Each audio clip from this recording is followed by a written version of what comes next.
Hey, Sun Devil fans, Brad Denny with 3TV, CBS 5, and the Speak of the Devils podcast here. And welcome back to another episode of the Speak of the Devils Sit-Down series, where I bring you in-depth, one-on-one conversations with key players, coaches, and other figures within Sun Devil athletics. ASU baseball is back, and that means it's another spring of Jacob Tobias mashing the ball all around Phoenix Muni. The third-year slugger and former freshman All-American will be a key piece of Willie Bloomquist lineup, and another big year at the plate could help land the Sun Devils back in the postseason. On this episode, Jacob and I discuss the lessons learned, the ups and downs of his Sun Devil career, his favorite home run, who's got the toughest and nastiest pitches on the team, and so much more. So let's get to it. Here's my conversation with Jacob Tobias. All right, Jacob, so obviously in your Sun Devil career, you've hit a number of big home runs. Is there one that currently tops the list of your favorite? I'll definitely say there's a few pretty cool ones. I'd say going back to last year, Friday night versus Washington State, the home run in the ninth was pretty cool that I hit. I think we were down 2 at the time, so it made us down 1, and then we ended up coming back and walking them off in the bottom of the ninth. So, yeah, I let off that inning. That was pretty cool. And then I hit one versus Oregon State. That was probably one of the hardest home runs I've ever hit, and it was pretty cool experience. That one was I'd say those two are probably my most memorable ones. What's it feel like when you just absolutely just connect and square one up and just, I've never been able to do that. But so I obviously, a guy like you who can just rip those bombs, but just when you just get all of it, what's that feeling like for you? Oh, it's awesome. I mean, the analogy I would use ironically would be like smooth as butter, like a hot knife through butter. It doesn't even feel like you're hitting anything. It just feels like you're swinging. I mean, that's the best feeling you could possibly get. So just a couple days away from another opportunity to start doing that for in your third season as a Sun Devil. What's the kind of the overall mindset of this Sun Devil team? Is kind of you guys are on the eve of 2024 season starting. Yeah, I mean, the biggest thing is just getting the job done. I mean, whether every single game, I mean, just doing the little things right and getting the job done, whether it's a 1-0 win or a 10-5 win or a 10-9 win or a blowout, anything like that, just finding a way to get the job done and win. I mean, that's the biggest thing for us, of trying to come together and learn the little ways and the little things to do that we can take into winning those big games that we have, and even pulling out those close ones. I know last year we had a few games that, I mean, we're right there in the grasp of our reach, but we lost those, and that ended up maybe being a factor in why we couldn't go farther in the year. And so this year we want to eliminate those and not even let that be a factor. So that's the biggest thing. Now, you're one of the few guys that it seems to be coming back. A lot of new faces, over 30 right now. So as one of those veterans and guys who've been around Tempe and knows what Sun Devil baseball is like, especially under Willie Bloomquist, what have you been doing? Ryan Campos is of this team to kind of help bring everybody in, get everybody on the same page, and the expectations that go along with being a Sun Devil. Yeah, I would say, especially for me and Ryan, like, we aren't big on, yelling and talking. I think the biggest thing that we try to do is just show people the right way, of showing them with our actions of the way that we play the game and the way that we've been successful playing the game as a program. And so that's the biggest thing that I think Coach Bloomquist tries to preach upon us as well. Obviously, there's a time and a place for us to become more vocal, but I think the biggest thing is showing people with our actions. And so just, like I said earlier, doing every little thing right, and even doing the things that many people may overlook that seem not as important, trying to do those right as well. And so we can bring more of that culture back of being not only one of the best teams in the nation, but trying to go back to Omaha every single year.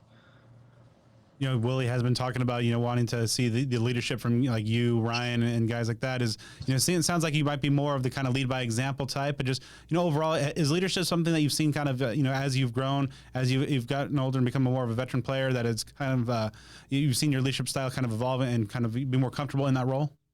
Yeah. I mean, I've been lucky enough, like you said, that I've been here. This is my third year going on. I'm not in a new program, which is obviously so comfortable to me, and being able to see what we've done in the past 2 years and having people go through the past couple of years to show me what good leadership is and how to do it right. And so I've been just trying to take little things from every single person that I've been uh, honored enough to play with and use that in the way that I lead, which is more of just doing the right things all the time. Now, what kind of leadership lessons have you learned from, just seeing Willie Bloomquist kind of lead this program, on a day in, day out basis? And obviously some high points and some obstacles and hurdles that have been thrown over the first couple of years. Yeah, I would say one of the biggest things is just like not letting anything go for granted. I mean, I think that was one of the biggest things that he preached for us last year, that we might have taken off a rep or a pitch or even a few innings, and that might have cost us moving on in the postseason last year. And so just trying to take every single pitch for what it is and how important it is, not trying to make anything bigger or smaller than what it really is. And so I feel like that's one of the huge things that I've been trying to learn and teach and preach on the rest of my teammates. And then other than that, just doing everything that I can to make sure that everyone's in the right headspace and ready to play when the time comes. What's it been like having a Sun Devil alum, a guy like Willie, who, former Pac-10 player of the year, a guy who knows what it takes and knows the standards and expectations of this program? What's it been like having him kind of, back at his alma mater and just helping you guys and building towards a big future? Oh, it's awesome. I mean, when you talk about somebody that's been there and done that, he has been there and done that. And so just trying to be a sponge and take in every single word that he says, because I mean, he did it the right way and he was very successful doing it. So, I mean, just the way he teaches and coaches, and then also just the way he played as a player, I just have tried the whole time to take in as much as I can to try to have any sort of success like he did. Obviously, you had a big sophomore season, and then heading into the year 3. What were some of the focuses of your off-season work? What were some of the areas that you really wanted to up your game heading into as your junior year? I'd say, just as always, trying to improve upon my defense. As always, I feel like I made a big step last year, which I was really happy with what I did. And then just the biggest thing for me is just finding more and more consistency of my swing and everything like that, just to get that feeling of that I'm going good with the swing as often as possible. So those were nothing really big changes, just trying to hunker down and do the little things and trying to find little adjustments that can make me better on a more consistent basis. All right. So speaking of defense, last season playing a lot more first base after kind of bouncing around a little bit. What were your thoughts on kind of making that move and kind of locking it down at first? Yeah, no, it was something that I've been preparing for a long time. I mean, going into my freshman year, first base wasn't a position that I wasn't familiar with. Like, I played it before in the past and definitely had some experience. But once I got here, it was a lot of learning more of the actual like right techniques and stuff like that. So that was uh, a big step that I was able to take from my freshman year to my sophomore year, especially with DHing most of the time my freshman year. I was able to just take all that practice and get the most out of it I possibly can. And then once summertime came after my freshman year, and then the fall my sophomore year, I was able to put it into actual games, and it was working out really well for me. And then once I got the opportunity last year to start playing after Ethan ended up sadly getting injured, I just kind of ran with it, and I've been really happy with what I did and everything I've been doing since. So going back to the start of your Sun Devil career, obviously a pretty good debut, freshman All-American honors. What was it like just kind of, get your career off, on a pretty successful note like that? Oh, it was awesome. I mean, going into it, I had no expectations realistically. I mean, I wasn't the big name fancy recruit. I was just somebody coming in trying to earn a spot. And so that was my mentality the whole time, just trying to take every opportunity that I got and make the most out of it. And I was really happy with that. And I just kept feeling the need to earn even more of playing time and opportunities and stuff like that. So having that be my freshman year and then building off of that last year, it's just been an awesome experience. Taking those big strides forward in year 2. So 2 seasons on your belt. You mentioned freshman All-American honors, some big-time hits, some big-time team wins. What are some of your favorite overall memories so far during the first half of your Sun Devil career? I would definitely say just some of the travel has been so fun. I mean, whether it's been going to places like Corvallis or Eugene or Stanford, going up there to Palo Alto or like UCLA, like all those areas, I mean, that are just so iconic in college baseball, or like last season going to Mississippi State to probably one of the nicest college baseball stadiums in the nation. And then looking forward to even this year getting to play at Globe Life. I mean, I think travel's been one part of it. And then I would just say some of the experiences that we've had with team wins of like last year, especially having all those comeback wins that were 6, 7+ run comebacks that we were able to manufacture. I mean, just being able to be a part of that was just unbelievable. Of course, 2 years as of playing Pac-12 ball, college baseball at the highest level. Just what are some of the biggest like lessons and takeaways you've learned from those experiences that you feel make you kind of a better player and a better person? Oh, it's definitely, I mean, getting into it from the beginning is definitely a humbling experience because everybody there is on the same level as you. I mean, you get there, and from the first second you're there, everyone is very good. I mean, it definitely lives up to what everybody says. The talent is unbelievable. And so I'd say the biggest thing is just that you can never take a pitch off, because if you do, someone else is going to be able to pounce and take whatever that you're not invested in at the moment. And so just always having to have that focus and that uh, intensity to be able to take every single pitch as it's your last was the biggest thing that I've been able to learn about playing in such a high caliber that of like the pack. So no Jacob Tobias upperclassman. What piece of advice would you give Jacob Tobias, the guy who's setting foot onto ASU's campus first day freshman year? Um, I would just say try not to make anything bigger than it actually is. I mean, from the very first moment, it was just my mentality was have a good time and do what I do best. And so I'd just say keep doing that. I mean, don't make it more than what it is. At the end of the day, it's just a game. And so I feel like now I've realized from my experiences the past 2 years, I play my best baseball when I'm just having a good time. And so just realizing that and then being able to put that into the game. Last season, you guys put together some good wins and ultimately fell just a little bit short of the of getting a postseason berth. What kind of impact did that have? Does that add like maybe collective chip on on the shoulders of all the returning guys about just getting that close and just knowing what more you guys need to do to get to kind of cross that last hurdle? Yeah, for sure. Especially the guys that have been here since the beginning with Coach Bloomquist. I mean, we only have so many years left of being able to play college baseball, and getting to just the point of a regional, I mean, is obviously a goal for us. And being able to experience that before our time ultimately comes to an end in college baseball, I feel like for some of the older guys is just even more and more of a need instead of a possibility. And so I feel like our intentions are even higher, and everything with motivation is just even higher because of that reason. And so I feel like it's rubbing off really well on the young guys, and that's able to give everybody the same intensity and motivation to get to that level. You mentioned travel as one of the kind of perks and one of the things that you really enjoy, getting to see some of the cool spots around college baseball. But you also get to play your home games in one pretty cool spot in Phoenix Muni. What's it like, just being able to suit up and play ball?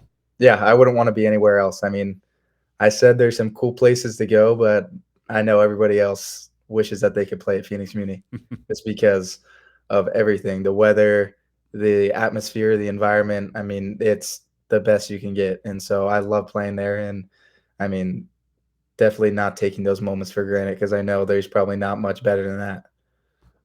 I'd like to go back to the beginning a little bit. What got you into baseball? What was the start of your baseball journey? Um, I mean, I grew up the youngest of a big family. I have 4 older siblings, and everybody just played sports growing up. And my dad played sports throughout his life, and with my mom, both competitively up until the college level. And so just sports was a big thing. And from a young age, I was just ended up being good naturally at baseball. And I think I can give a lot of credit due to having 3 older brothers, of them always playing and doing something like wiffle ball or something in the backyard, of just that competitive spirit of trying to be better than people that are 2, 4, or 6 years older than me. I think kind of got pushed me ahead to be a little more advanced for a younger kid, and I just kept uh, pushing on the love that I had for it, just being able to have those experiences with my brothers. What were some of your favorite, kind of baseball memories? You mentioned you just playing with your brothers, but also, maybe some early competitive games. You remember your first home run? Yeah, it was actually on my mom's birthday, so Oh, that was awesome. definitely a big one because I remember distinctly on that day I told her I was going to hit her a home run, and it was my first home run. So it was an awesome one. Promises made, promises kept. I like it. I like it. When did you know that, you obviously said that you were kind of naturally good but when did you know that, your skill at baseball could even take you places and, get you a free ride to college? Yeah, so I mean, it wasn't really until I got into high school, just because, I mean, being at a younger age, you really don't, for a lot of people, including me, you don't really get to branch out as much as you do starting when you get older, like your sophomore and junior year of high school. And so I really was just playing pretty local up until high school. And then I ended up being lucky enough to get called up to varsity my freshman year of high school. And then just after that, I mean, I played pretty well. And then my sophomore year is really when it took off of being already at the top of the competition in a pretty loaded area of where I was in the Central Valley in California. And so just from there, I was able to gain a lot more confidence in my ability, and then getting the attention from other places and being able to travel a little bit more for travel baseball in high school, and getting the exposure and really learning that there's people out there that aren't a whole lot different than me. Like, it's not the big world of competition that it seemed as I was younger, wasn't as big as I thought it was. And so just being able to have those experiences and get that confidence was, I'd say, the big factor in me realizing that it could be a real possibility for me. And then ultimately, why was Arizona State the right place for you? And it's obviously one of the kind of the blue bloods in college baseball with a pretty storied history. What did it mean to, how did they ultimately kind of emerge as the right place? Yeah. So, I mean, like I said, I wasn't the biggest recruit or anything like that. And I'd say what people always told me when I was going through that process is you're going to have to go somewhere that is going to work for you. And being the type of baseball player that I am, being an offensive first player, I would say I was looking at places that I could take advantage of that. And obviously, Arizona State is known for being an offensive place, being in Arizona with the warm weather and everything like that, and the ball traveling a little bit better. And then once I got the opportunity, talking with the staff through some of the connections I made just growing up in baseball, I knew I didn't want to even take any other risk trying to look for other opportunities. I mean, like you said, the storied history, everything like that, it was just too big and too much of an opportunity to pass up. And I knew this is where I wanted to be. So ultimately, you come here, you play for the Sun Devils a couple of years in the Pac-12. But as a California guy, you're sad to see the Pac-12, kind of heading into the final stretch. Oh yeah, I mean, it is definitely bittersweet. I grew up watching Pac-12 sports. My dad actually went to USC and played football there. So, I mean, I grew up ironically a USC fan, and so I watched Pac-12 football my whole life. I mean, whether it's from going to Rose Bowl games or just going to regular Pac-12 football games, I mean, that was my whole childhood. And so I had firsthand experience of how competitive it was from, I mean, the 2017 USC Penn State Rose Bowl to the Hail Mary ASU versus USC game. I remember watching that. Like, I mean, the games were ultra competitive, and it's just kind of sad to see that one of the best conferences are going away. But it's also at the same time cool that we're going to be able to kind of branch out a little more and show that the schools that were in that are actually a lot more real than people realize. And just because the more mainstream cities that we're in have professional sports, unlike the southern schools that are a lot more college focused, that are we're going to be able to show them that we're on the same level as them. So I'm really excited for that. So obviously, the life of a student athlete, especially at this level, is pretty rigorous. What are some of the things that you like to do off the field to kind of, decompress and just, get away from baseball a little bit? Um, I would say I'm a pretty uh, simple and laid back guy. I mean, if I have any off time, I'd say most of the time I just like hanging out at either home or one of my teammates' house, just being able to relax and not have to worry about doing anything else. And then other than that, it'd be just like going fishing or maybe even just like playing some video games with some of my friends, just something like that simple that I can take my mind off of things, just be able to truly like relax. So obviously, the time for relaxation is coming to an end because the season's ramping up a little bit. The Yep. non-conference schedule really is something that is kind of leaving not a whole lot of room for relaxation, as Willie made sure or has said that he's not going to make sure or because he's going to ensure that the RPI is Yeah. much better than it was last year. 5 tournament teams on the slate, including, as you mentioned, the trip to Texas and playing in the Globe Life Field. What are your thoughts on just kind of that grueling slate before you guys even get to the gauntlet that is the Pac-12? Yeah, no, I love it. I mean, I completely agree with his mindset on that. I feel like if you do schedule those easy teams, it makes it easy for you as a team to kind of take the foot off the pedal and get complacent. And so, with having that schedule, there's no room for us to take any series as a break. And so, we have to constantly be on edge and be focused and have basically our best game every game just for us to be able to pull a win out. And so, I feel like that's going to teach us how to not only play our best game every game, but give us that longevity to have that mindset and ability to play our best game throughout the whole year instead of just through streaks like how it's kind of been in the past. It looks like, obviously from the outside that with a lot of returning phases that this team, offensively is in pretty good shape, especially with some of the additions to you guys as well. A lot of new faces on the pitching staff. Are you hitters are feeling maybe a little extra pressure, knowing that maybe some of the young arms might take a little bit to get ramped up and in the flow? I mean, I wouldn't say that at all. I mean, we have a lot of confidence in our pitchers. We got to face them the whole fall, and so we know how good they really are and what they can be at their best. And so I wouldn't say there's any added pressure at all, just because if we play the way that we can as an offense, there shouldn't be any problems with anything. I mean, like you said, we have an older returning offense, which is really nice to have. This is the first time in probably a long time that there's been a lot of older guys on the offense. And so just being able to have that, we know what we can do. So I don't think there's any more pressure than there needs to be, because just regardless of what our pitching staff does, we know that if we swing the bat, we can win games. Speaking of the pitching staff, who are some of the guys with some of the nastiest pitches?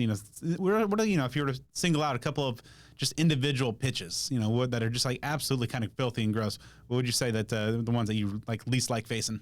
I would say there's one of the older guys is who's a transfer. Hunter Omelet has probably one of the best sliders on the staff. His slider is unbelievable. He works it very well. Best changeup is for sure Tyler Meyer. I mean, I'm super excited for him to get back on the mound this year, because I mean, we saw a glimpse of it from my freshman year of him being able to use that pitch, but I mean, it is an unbelievable pitch. Like, well, being able to face it for the first time in a while, it was eye-opening, and so I'm super excited to see him get to be back out on the mound. And then we have some young arms too that are really talented, like Cole Carlone and Thomas Burns, and uh, they're able to kind of bring the velocity up a little bit, and I think that's really cool for them. And just with the way they throw and their mindset when they're on the mound of just no one's going to beat them, the way that they are able to attack with their fastballs, intimidating for sure. I actually asked that same question to Isaiah Jackson earlier, and he also mentioned Meyer's change as being just particularly filthy amongst some other guys. So hopefully the Pac-12 hitters are ready for that. It sounds like you got some good stuff on the way. Now, obviously, you can't say yourself for this next question, but obviously, guys on this staff or on this team are very talented. A lot of tools. You got guys like Isaiah, the Projectable 5 tool. You got great pop. Who's a guy that has an individual tool that you're just like, wow, on this roster? I would say there's definitely a couple. I mean, you can always go to Campos with just his ability to put bat to ball. Yeah. I mean, the fact that he can hit consistently in the high 300s to low 400s with only striking out a handful of times is just so impressive to watch the way he does that. And then I would say another guy would be probably Nick McLean with pretty much everything he does. He's awesome to watch out there, and a lot of the stuff that we see you guys don't get to see just because it's during scrimmages and during the fall and during practices and stuff like that. But the way he's able to utilize his not only his speed but his instincts in the outfield and his arm, and then same with his bat is just kind of when he puts it all together, it's really fun to see that. Who's a new face, or perhaps a younger guy that maybe has not yet had his time in the spotlight that you think given a chance that these Sun Devil fans are going to be really impressed with and like what they see here early on in the year? Um, I'll definitely say a few guys on the staff. So particularly freshman Cole Carlone's definitely going to be a big one for us. Of just the way he holds himself on the mound, as especially as a freshman, just being able to see him in the two fall scrimmages that we faced other teams, the way he attacked people and held himself with that confidence that he has, it was awesome to watch. And then another guy would be Adam Behrens, who isn't, I'd say, the most well-known name, but he reminds me a lot of Tyler Meyer. Of his stuff on paper isn't anything that's going to blow you away, but once you get in the box, it's just like he throws everything exactly where he wants it to go. And it is, and he gets outs like no other. And so it's really fun to watch him, and I'm excited to see him during the season. How good can this team be? Do you think that this is the year that you guys get to the postseason? I mean, yeah, if we do everything to the ability that I know we can do it, it shouldn't even be a question. But I mean, there's no predicting anything like that until we actually get there. And so there's nothing set in stone, but I know from my own perspective, the talent that we truly have, we could easily do that. What are some of the things individually that you really want to make sure you go out there and accomplish this year? I mean, I'm not trying to do anything too crazy. I just want to keep being the player that I am. I feel like I've been successful with what I've been doing. And so just keep playing the way I play ball, just having fun and going out there and hitting the ball hard. And so I just want to keep doing that and stay true to myself. And then ultimately, whenever your time in Tempe is up and down the road a few years, when the name's Jacob Tobias is brought up by Sun Devil fans, how do you hope you're remembered? I just want to be remembered as kind of the person that always out there having a good time. I mean, I feel like